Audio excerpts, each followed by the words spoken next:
కానీ విచిత్రం ఏంటంటే రామాచారి గారు, మీలో ఇంత తీవ్రత ఉంది, ఇంటెన్సిటీ ఉంది, బట్ మీరు when you conduct your self చాలా బ్యాలెన్స్డ్గా ఉంటారు. మామూలుగా ఇంటెన్స్గా ఇలాంటి ఇంటెన్స్ ఐడియాస్ ఉండేవాళ్ళు కొంచెం తిక్కా పిచ్చి ఉంటుంది, ఎక్కడో ఉంటుంది కదా, వేపగా అంత వెర్రి ఉంటుంది. ఎందుకు ఉండాలి? మీరు చాలా బ్యాలెన్స్డ్, అసలు ఎందుకు అతి బ్యాలెన్స్డ్ అని కూడా అందరు అంటారు. ఎంత బ్యాలెన్స్డ్, ఎంత అంటే ఇంత too good to be true, అంతే అంత మంచిగా ఉంటారు అందరితో, అంత ప్రేమగా ఉంటారు. ఎప్పుడు మీరు చికాకు పడి చూడలేదు.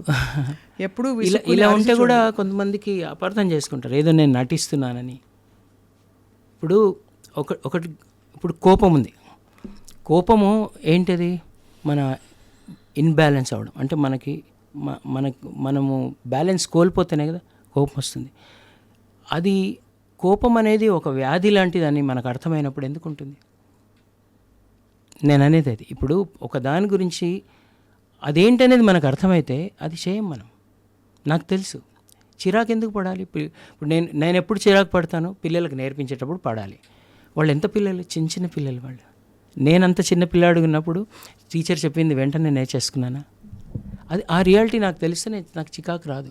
పిల్లలంటేనే డిస్ట్రాక్షన్ ఉంటుంది. I enjoy that. ఆ పిల్లలు నాది నేర్చుకుంటారు, చిన్న పిల్లలు, వాళ్ళ డిస్ట్రాక్షన్ నేను ఎంజాయ్ చేస్తాను.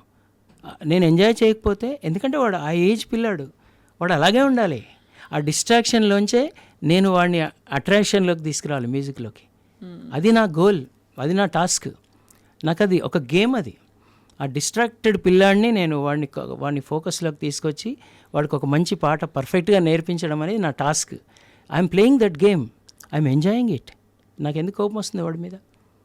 బ్యూటిఫుల్ కదా, కరెక్ట్. ఇప్పుడు నాకు వాడి మీద కోపం వచ్చిందంటే అది వాడి ప్రాబ్లం కాదు, దట్ ఈస్ మై ప్రాబ్లం.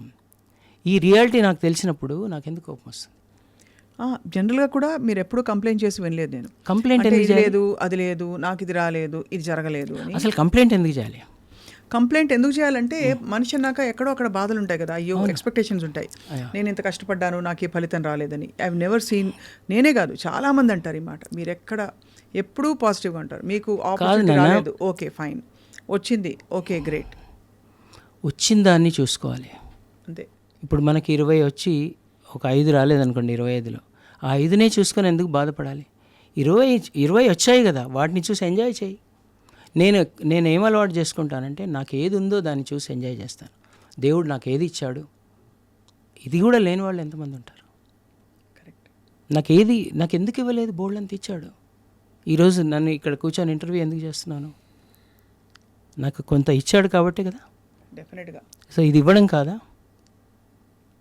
నేను ఎందుకు ఇవ్వని దాని గురించి ఆలోచించాలి? కరెక్ట్ కదా. నాకు కాళ్ళు, చేతులు, సెన్స్ ఆర్గన్స్, బ్రెయిన్ ఇచ్చాడు, గొంతులో శృతి ఇచ్చాడు, నేర్పించే శక్తి ఇచ్చాడు. ఇట్లా నేను ఇచ్చినవి లెక్క పెట్టుకుంటూ పోతే నాకు టైం ఉండదు, ఇవ్వని వాటి గురించి ఆలోచించే టైం ఉండదు. యాటిట్యూడ్ ఆఫ్ గ్రాటిట్యూడ్ అని ఇదే పుస్తకాలు రాస్తారు, మీరు ఆచరిస్తున్నారు. ఎస్. కానీ ఏదేమైనా అన్నయ్య, పాయింట్ ఒకటి వస్తాను. ఇప్పుడు మరి స్థిరమైన ప్రెమిసెస్ వైపు మీరు అడుగులు వేస్తున్నారు ఇప్పుడు LMA కోసం. బట్ ఎలా సమకూరుతుంది మీకు? ఇప్పుడు నాకు గ్లోబల్ అయిపోయింది. అంటే నా స్టూడెంట్స్ అంతా గ్లోబల్గా ఉన్నారు. ఇప్పుడు నేను వర్చువల్ క్లాసెస్ తీసుకుంటాను, యూఎస్కి ఇంకా డిఫరెంట్ కంట్రీస్కి వెళ్ళి నేర్పిస్తుంటాను. స్టూడెంట్స్ ఇప్పుడు చాలా సీరియస్గా ఉన్నారు నాకంటే. ఇప్పుడు నువ్వు అడిగినట్టే ఇన్నాళ్ల నుంచి మీరు చేస్తున్నారు ఏంటి అనేది వాళ్ళే పూనుకుంటున్నారు. వాళ్ళే ఒక వెబ్సైట్ తయారు చేయడం, అంటే నా స్టూడెంట్స్ వాళ్ళ పేరెంట్స్ వాళ్ళే కొన్ని వాళ్ళే కోర్ కమిటీస్గా ఏర్పడి చక్కగా వాళ్ళు పూనుకుంటున్నారు. ఇప్పుడు వేరే చాలామంది కూడా మొన్న 25th యానివర్సరీ చేశాక కూడా అది ప్రపంచమంతా చూశారు, చాలామంది స్పందిస్తున్నారు. ఇప్పుడు టైం వచ్చిందని నేను అనుకుంటున్నాను. డెఫినెట్గా మనకి ఒక సొంత భవనం వచ్చేస్తుంది అని నాకు నమ్మకం వచ్చింది. సో ఒకవేళ వేరే వాళ్ళు ఏమైనా ఇవ్వదలుచుకుంటే, మీ భవనానికి సపోర్ట్ చేయదలుచుకుంటే మీ మిషన్లో, is there something anybody can do? Can they donate? Anybody can do. మనకేంటంటే ఇక్కడ ట్యాక్స్ ఎగ్జంప్షన్ ఉంది మనకు ఎవరైనా ఇస్తే. అలాగే CSR అని కంపెనీస్ వాళ్ళు కూడా మనకి CSR కింద ఇవ్వచ్చు. FCRA కూడా ఉంది మనకి, అంటే ఫారెన్ నుంచి కూడా ఎవరైనా మనకు డొనేట్ చేయొచ్చు. సో ఎవరు డొనేట్, ఇది ఒక ట్రస్ట్, మనది ఇప్పుడు ట్రస్ట్ చేశాము, ఆ ట్రస్ట్లోకి వెళ్ళిపోతుంది. దాంట్లో మనకు తగినంత డబ్బు సమకూరిన తర్వాత డెఫినెట్గా మనము కడతాము. మొన్న ప్రోగ్రాంలో ఏమైందంటే వరప్రసాద్ రెడ్డి గారు ఒక పెద్ద అమౌంట్ డొనేట్ చేశారు, చాలా పెద్ద అమౌంట్. అలాగే రామేశ్వరరావు గారు ఆయన ప్రామిస్ చేశారు కొంత స్థలం ఇస్తానని. చినిజీర్ స్వామి వారు ఆయన ఆశీర్వదించి రామేశ్వరరావు గారు ఎప్పుడు ఉంటాయి మీకు? ఎప్పుడు ఉంటాయి. ఆయన వాళ్ళందరూ కూడా ఇప్పుడు ఆ తర్వాత మొత్తం ఇండస్ట్రీ అంతా వచ్చింది ఆ రోజు ఆ ప్రోగ్రామ్కి వచ్చి కూడా మన తెలుగు ఇండస్ట్రీకి ఇప్పుడు చాలామంది సింగర్స్ మన ఇన్స్టిట్యూట్ నుంచి మన కాంట్రిబ్యూషన్ ఉంది. ఇప్పుడు ఎంతమంది కోరస్ పాడే వాళ్ళందరూ మీ పిల్లలు? ఆల్మోస్ట్ 90% అటు ఇటుగా 90% మనకి అటు ఇండస్ట్రీలో కోరస్ పాడే సింగర్స్ కానీ చాలామంది సోలోస్ పాడుతున్నారు. తర్వాత మ్యూజిక్ అసిస్టెంట్స్గా ఉంటున్నారు. తర్వాత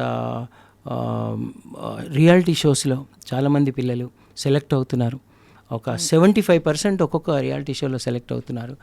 అందులో విన్నర్స్గా కూడా చాలామంది వస్తున్నారు. సో ఇలా ప్రతి చోట మన ఎల్ఎంఏలో తయారైన పిల్లలు వెళ్ళి పాడడం వల్ల ఇటు ఇండస్ట్రీ పెద్దలు కూడా అటు ఛానల్స్ వాళ్ళు కూడా ఇప్పుడు వాళ్ళు కూడా మనకి హెల్ప్ చేయాలని ఇతను ఒక మంచి పని చేస్తున్నాడు, వి సపోర్ట్ రామాచారీస్ మిషన్ అని ఇప్పుడు చాలామంది ఓపెన్గానే చెప్తున్నారు. అటు గవర్నమెంట్ ఆఫ్ తెలంగాణ కూడా మన మినిస్టర్ గారు కూడా స్టేజ్ మీదే జూపల్లి కృష్ణారావు గారు స్టేజ్ మీదే ఆయన గవర్నమెంట్ తరఫున కూడా మీకు హెల్ప్ చేస్తానని ప్రామిస్ చేశారు. ఇలా ఆశీస్సులు చాలామంది ముందుకు వస్తున్నారు. I think this is time has come. Fulfilment కనిపిస్తుంది. కానీ మీరు ఎప్పుడు ఇదివరకు కూడా ఎప్పుడు మీరు అన్నట్టు ఎక్కడ అదర్లేదు బెదర్లేదు నెక్స్ట్ ఏంటి ఆలోచించలేదు. It's just always a trust, నమ్మకం అంటే మనకు పని నడుస్తుంది కదా. ఇప్పుడు నా క్లాసెస్ రన్ అవుతున్నాయి కదా. ఇప్పుడు నా మెయిన్ పర్పస్ ఏంటి, making professional singers and good human beings. ఈ రెండు ఉంటాయి నా దగ్గర. నేను నా టీచింగ్లో వాళ్ళని ఫస్ట్ మనం అందరం కూడా first we are human beings. మనం గుడ్ హ్యూమన్ బీయింగ్స్ అవ్వాలి. తర్వాత మనల్ని మనం చూసుకోవాలి, మన ఫ్యామిలీని చూసుకోవాలి, మన సొసైటీని చూసుకోవాలి, మన దేశాన్ని కాపాడుకోవాలి. తర్వాత మా వసుధైవ కుటుంబకం అనే దాంట్లో మనం బతకాలి. ఈ కాన్సెప్ట్తో నేను నేర్పిస్తుంటాను పిల్లలకి. సో అందుకే సంగీతంతో పాటు మన పాటలో శృతి లయలు భావం ఎలా ఉంటుందో వాళ్ళ జీవితంలో కూడా శృతి లయల్ని నేను నేర్పించడానికి ప్రయత్నిస్తాను. అలాగే కొన్ని సెమినార్సు, ఇన్స్పిరేషన్ అని ఒక సిరీస్ ఆఫ్ ప్రోగ్రామ్స్ పెట్టి రకరకాల పెద్ద వాళ్ళని తీసుకొచ్చి ఇంకా డీప్గా వాళ్ళకి చాలా రకాల అంటే వాళ్ళకి నేర్పించడానికి కావాల్సిన అన్ని ఆలోచనలు చేస్తుంటాను. అది బ్యూటిఫుల్ యజ్ఞం.